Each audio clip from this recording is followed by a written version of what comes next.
Bonjour à tous, je vous invite à vous abonner à cette chaîne, à aimer, à partager, à commenter ces vidéos, c'est très important. C'est une manière de nous soutenir. Merci à vous tous. Bonjour Corentin Perini. Bonjour Clémence. Alors aujourd'hui, alors que vous rentrez de vacances, enfin hier, d'ailleurs avec de jolies couleurs, on sent que vous avez marché en plein air, vous avez décidé de faire grève de chronique. Qu'est-ce que c'est que cette histoire ? Bah oui Clémence, c'est terrible, je rentre de vacances et je suis déjà en grève de faire ce que tout journaliste un peu consciencieux ferait comme chronique aujourd'hui, c'est-à-dire, alors qui sont les casseurs d'extrême gauche, quels sont leurs réseaux, comment se forment-ils, la Macronie est-elle au bord de l'explosion, qui va succéder à Elisabeth Borne, comment allons-nous encore tenir 4 ans, Édouard Philippe peut-il incarner le renouveau ?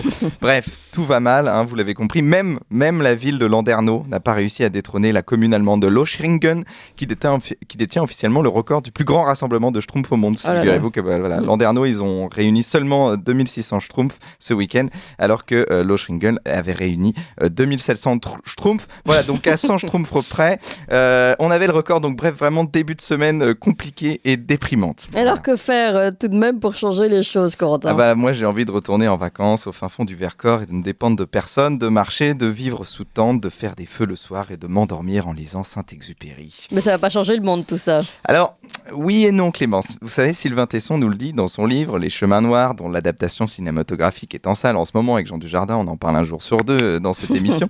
Alors Sylvain Tesson, il répond à Napoléon qui distingue deux sortes d'hommes, ceux qui sont faits pour commander et ceux qui sont faits pour obéir. Alors le monde serait alors divisé par les élites, ceux qui exercent le pouvoir, et le peuple, ceux qui obéissent au pouvoir. Mais Sylvain Tesson, lui, il propose une troisième voie, c'est celle de fuir. Fuir, c'est commander, dit-il. Fuir, c'est commander, c'est au moins commander au destin de n'avoir aucune prise sur vous.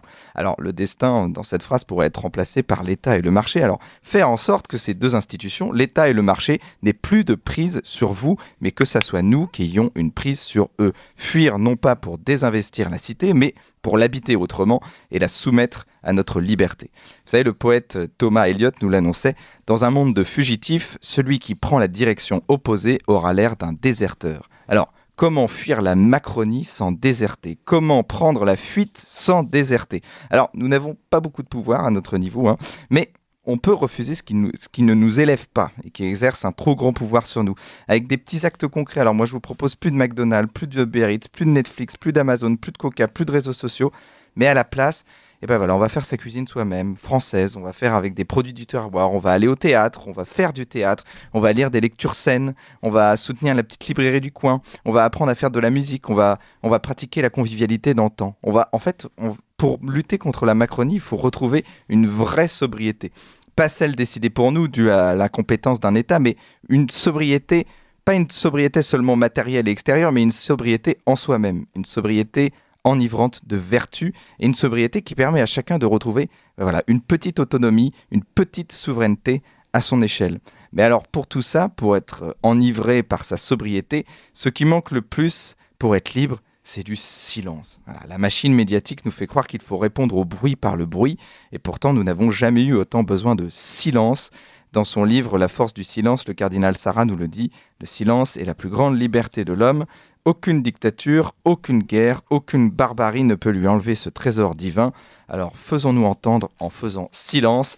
Et sur cette belle parole, il est temps pour moi de me taire. Merci beaucoup Corentin Perini. Puis nous n'allons pas faire silence, on va continuer à faire du bruit ici avec Jérôme Sainte-Marie.